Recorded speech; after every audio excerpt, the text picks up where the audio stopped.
Mais uma peça começa a se encaixar nesse enorme quebra-cabeça de anos, né? Por que não dizer décadas, quem sabe séculos? Todo mundo estranhou aquele papo, né, do Elon Musk, e é muito difícil quando um cara daquele fala, você simplesmente ignorar ou achar que ele tá falando bobagem. O cara tá entediado e veio falar uma bobagem aqui nas redes. Não. Eu já disse pra vocês que um cara como Elon Musk não fala por falar. Pra esses caras, meus irmãos, as informações vêm até sem ele querer. É o tempo todo.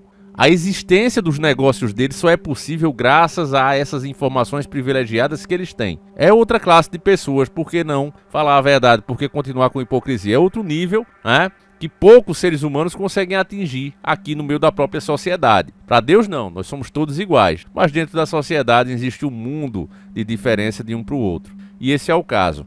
Então, quando o Elon Musk falou aquilo sobre a Rede Globo, né, se ele deveria comprar ou não, nos bastidores já rola essa possibilidade.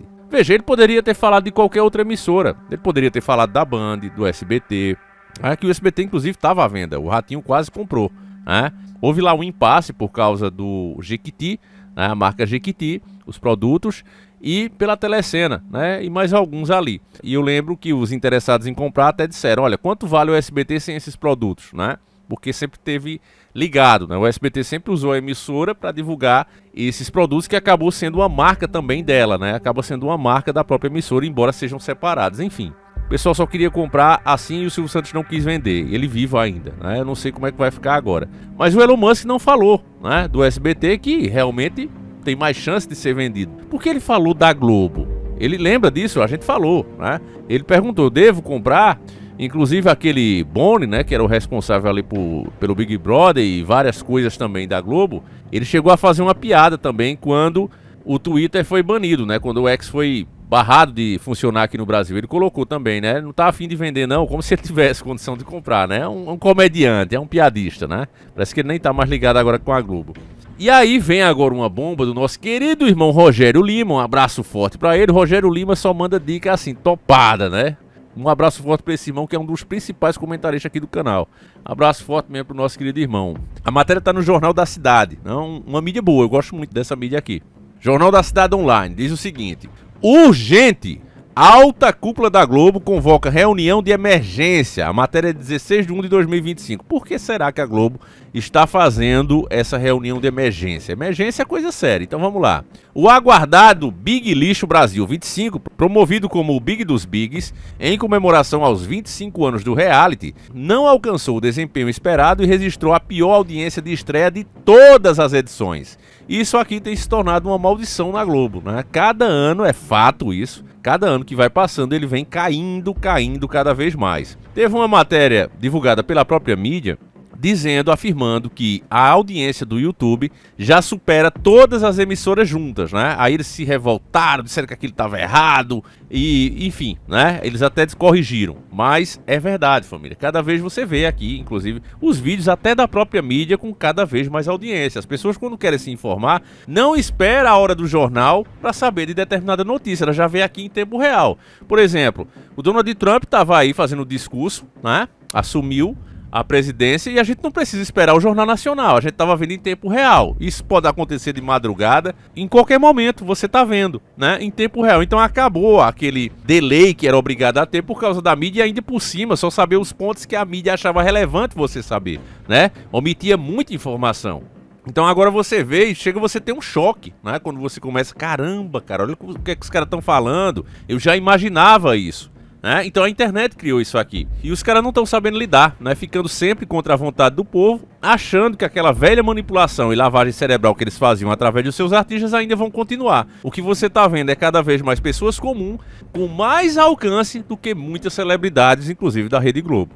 Então vamos lá. O programa marcou apenas 17 pontos no Ibope, uma queda expressiva em comparação às estreias do Big Lixo 23 e Big Lixo 24, que alcançaram pelo menos 22 pontos, que já era baixo, né? Isso aí dava 50 pontos, juntava o Brasil, né?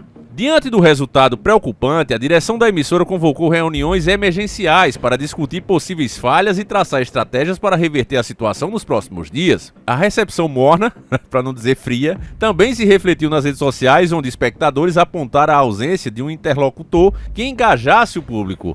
A exemplo do ex-diretor Boninho, que esteve à frente do reality por anos e saiu nessa temporada. Ele saiu justamente porque não apresenta mais os resultados. Então vamos mudar para ver se dá certo. Continua a decadência, porque não é uma questão de uma pessoa, né? É uma questão de posicionamento que a emissora tem e que o povo já está percebendo que é contra o próprio povo. Não serve aos interesses do povo, então o povo tende a se afastar. A tentativa da Rede Podre de provar que o formato se sustentaria sem ele já enfrenta questionamentos, especialmente porque a estreia do primeiro Big Lixo em 2002 somou quase 50 pontos do Ibope. O que é que eu falei pra vocês, né? Bati isso aí, meu irmão, 50 pontos de Ibope. Mesmo levando em conta a queda geral da audiência televisiva nos últimos anos, a diferença é alarmante, ou seja, tem caído a audiência das emissoras em geral, mas não a esse ponto, né, de você sair de 50 pontos, olha isso família, para 17, né. As informações são do jornalista Alessandro Lobianco. Internamente, a baixa audiência foi inicialmente atribuída ao fraco desempenho da novela das 9, Mania de Você, que antecede o reality. No entanto, essa explicação não convenceu completamente a alta cúpula da Globo, já que após o início da primeira prova de resistência do Big Lixo, a audiência caiu ainda mais, chegando a apenas 14 pontos. A avaliação foi de que a dinâmica da prova não trouxe inovação e, além de confusa, foi pouco atrativa para o público. Não foi isso também. A questão é que o povo olha para aquela turma que eles escolhem ali, que eles levam, e não se sentem representados, né? As pessoas olham para aquilo ali e dizem, meu Deus, que povo, velho. Eu tava assistindo um Largados e Pelados mesmo, que é uma série americana, e você vê lá os caras realmente em desafio. Os caras no meio do mato, comendo pouco, tendo que fazer tarefas diárias sem energia, a dificuldade para dormir à noite, frio e etc. Aí você vê aqui o Big Lixo, um monte de gente metida a artista, né? Que ali é tudo semi-artista, com scriptzinho, novelinha e tudo, como já foi denunciado. E ainda tretando, arrumando briga onde não tem. Você bota os caras numa mansão, né, vivendo muito bem, os caras ainda tretam. Então é o pior tipo de ser humano possível. Em vez de colocar lá uma coisa que inovasse, porque eu acho que esse formato já era, meus irmãos. As pessoas hoje pensam mais sobre as coisas. Então não vai colar. É um formato lixo, um formato que já morreu. Fontes da emissora relataram que a frustração nos bastidores foi evidente. Um dos principais problemas apontados foi a forma como a prova foi exibida, com cortes de câmeras que não mostravam os participantes de maneira clara. Aí eles começam a inventar aqui, né? Exibindo apenas partes do corpo, como pernas e costas. Isso desagradou tanto os telespectadores quanto os patrocinadores, que já pressionam por mudanças urgentes. A falta de criatividade na dinâmica foi vista como reflexo de um planejamento falho. Houve até comparações com provas de A Fazenda, reality concorrente da Record, que, segundo algumas análises internas, tem se mostrado mais criativo na execução das competições. A resposta da Rede Podre veio rapidamente. A equipe já foi orientada a reformular as dinâmicas para evitar novos tropeços. O que você vê aqui é exatamente o que eu estou dizendo. Por que a galera está gostando um pouco mais desse A Fazenda da Rede Record, que é outra porcaria também? Mas pelo menos é uma fazenda, né? Uma fazenda por si só, ela traz muito mais trabalho para o seu dono do que você numa mansão, né? Numa casa lá chique, luxuosa, que tem de tudo. Ao contrário de uma fazenda que você precisa fazer a coisa acontecer, precisa fazer a coisa funcionar, né? Então pelo menos traz um pouco mais de desafio. Então a própria ideia, uma ideia versus outra ideia, não tem como comparar, né? É literalmente uma ideia, como eu já disse, morta, que já passou o seu tempo e que hoje não vai dar certo, não importa o que eles fizerem. A crise na estreia do Big dos Bigs evidenciou que a estratégia sigilosa da Rede Podre para essa edição falhou em despertar o entusiasmo do público, algo que Boninho conseguia antes mesmo do programa ir ao ar através das redes sociais. Também era outro que não estava conseguindo. Ele até tentou levar youtubers, né, pessoas mais influentes aqui da rede, só que o valor que eles pagam, esses youtubers teen, tiram assim coisa de semanas, né? Um mês esses youtubers teen tiram, porque eles têm contrato com publicidade também, né? Eles têm uma monetização alta, recebem em dólar. Então nem se compara, né, com o que eles querem pagar. A galera ali não vale a pena para a maioria desses youtubers realmente, que poderia trazer a sua audiência para lá, né? Agora a emissora acompanha de perto os próximos dias para avaliar se o problema está restrito ao conteúdo da edição ou se reflete uma crise mais ampla na programação do horário nobre. O que já é certo é que o BBB 25 entrou para a história de forma negativa, com o pior índice de estreia e um grande desafio pela frente para reconquistar a audiência. A emissora vive dias de terror. Sua queda de audiência e crise sem fim é o retrato do jornalismo militante e da lacração que dominou a Globo. Tá vendo por que eu gosto dessa mídia aqui, família? Disso é verdade, né? Para piorar a situação, um dossiê foi lançado e expõe que a alta cúpula da emissora sempre tentou esconder Existe um livro chamado Dossiê Globo, Segredos da Emissora. A obra expõe como, ao longo das décadas, a emissora negligenciou sistematicamente os crimes que ocorriam em seus bastidores e revela escândalos, casos de assédio, acordos e escusas relações políticas. Trata-se de um verdadeiro arquivo histórico sobre o Grupo Globo. Caso queira conhecer, aí eles botam o link aqui. Vale a pena você entrar aí na matéria. É essa aí, ó, família. Dá uma boa olhada aí, né? Urgente. Jornal da Cidade Online, você digita isso e bota urgente. Alta cúpula da Globo convoca reunião de emergência. E você vai encontrar essa matéria aqui que eu tô lendo e só é clicar no finalzinho dela que tem um link. Certo? Então, há rumores, né? Resumindo aqui, que a Globo já gostaria de ser vendida. Há essas conversas, né? E aí lembrando do que Elon Musk, um cara super antenado, o homem mais rico do mundo de novo. Ele voltou a ser o homem mais rico do mundo, colocando quase o dobro no segundo colocado. Você vê que esses caras não dão ponto sem nó, né? Ele ter falado aqui, será que eu compro a Globo? Já é, porque já existe, né? Como eu disse pra vocês, essas informações privilegiadas, esses caras têm muito antes de nós, né? Tipo isso, quando a gente vem com o bolo, os caras já estão sentados com a faca esperando o bolo já chegar, né?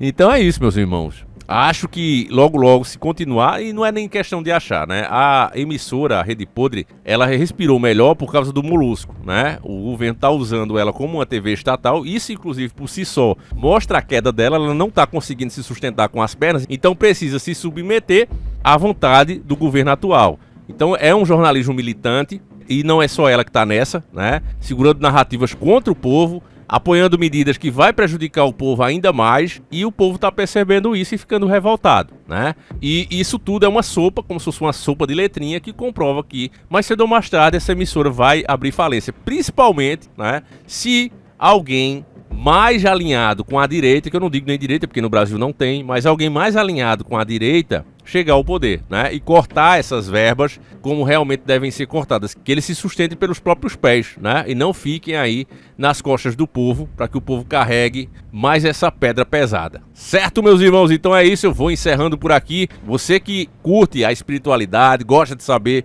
mais assuntos ligados ao paranormal, como funcionam as entidades, como essas forças trabalham, como elas são, o que os antigos acreditavam, o velho Diário do Davi está aí à sua disposição. Em 10 vezes sem juro, você vai pagar uma pizza pro Davi por mês e vai ter acesso a informações, meus nobres, que hoje não se tem mais, que não se pode nem falar. E lá tá sem censura, é o melhor de tudo. O velho Diário do Davi, 10 vezes sem juro, tá certo? Lá na Hotmart. Aguardo vocês e esse vídeo vai acabando por aqui. Não esquece de comentar, fala, você acha que a Rede Podre vai ser vendida? Você acha que o que falou Elon Musk já foi dando um toque aos brasileiros que isso logo logo vai acontecer e possivelmente ele possa comprar?